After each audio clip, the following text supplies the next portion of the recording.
Sound check. Sana umayos na yung mic.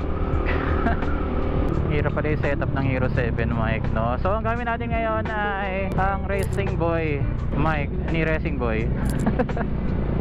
Kasi yung gamit kong mic is sumuko na, medyo garalgal.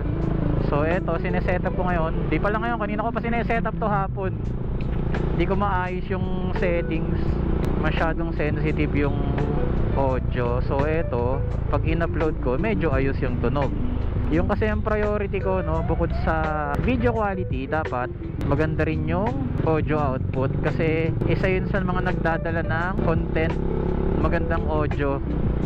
Pangit din kasi panoorin pag yung audio mo is basag or hindi maayos. So isa yun sa mga pinapriority kong maayos. Kaya sa pagbabalik natin, yun yung inaayos ko muna. Nakakailang beses na akong sabi ng ayos, ha.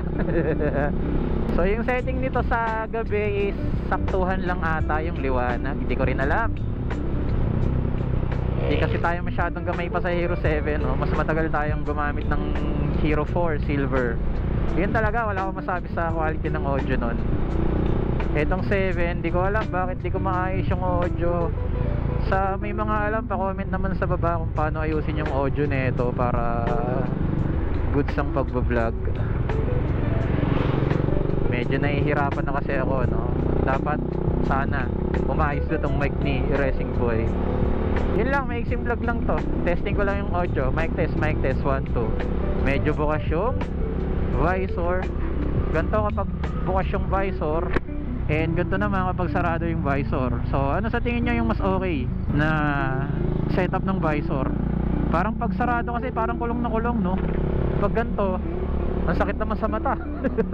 So anong unahin ko? Yung ganda ng audio, yung bubuo kong muta.